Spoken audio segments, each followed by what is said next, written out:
રહ્યા છો crime reporters TV news. હવે જોઈએ અગત્યના સમાચાર.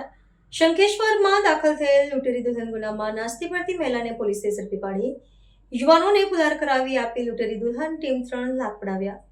ગુજરાતમાં લોકો અવનવા કિમિયા અજમાવી ફ્રોડ કરતા હોય છે અને તેમાં લોકો ક્યાં લાલચમાં તો ક્યાંક મજબૂરીમાં છેતરાતા હોય છે.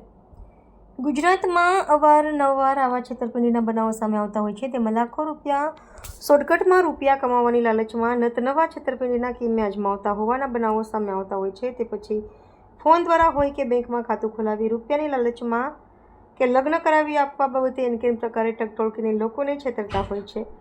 આવું જ કંઈક શંખેશ્વર ખાતે જોવા મળ્યું હતું. શંખેશ્વરના 2 યુવાનોને લગ્ન કરાવી આપવાની લાલચ આપીને 3 લાખ ખંખેરી લીધા હતા.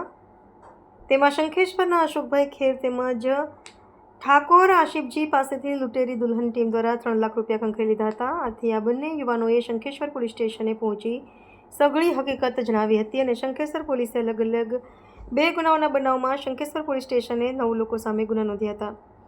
તેમાં ધોળકા ગામના અંધેરીની મહિલા આશાબેન પણ આ ગુનામાં સામેલ હોય અવારનવાર પોલીસ તપાસથી દૂર ભાગી રહ્યા હતા. તેવામાં ગત રોજ શંખેશ્વર પોલીસને બાતમી મળેલી કે ધોળકા તાલુકાના અંધેરી ગામની નાસ્તી પડતી મહિલા આશાબેન 50 ગામે આવેલી છે. આથી પોલીસે બાતમીના આધારે તપાસ કરતા 50 બસ સ્ટેશન પાસેથી તેને ઝડપી પાડી હતી. કહેવાય છે કે શંખેશ્વરના અશોકભાઈ ખેર તેમજ ઠાકોર જલાજીના દીકરાના લગ્ન કરવાની લાલચ આપી આ ટોળકી દ્વારા બંને યુવાનો પાસેથી 3 લાખ પડાવ્યા હતા. આથી બંને યુવાનોએ શંખેશ્વર પોલીસ સ્ટેશને 9 લોકો સામે ગુનો નોંધ્યો.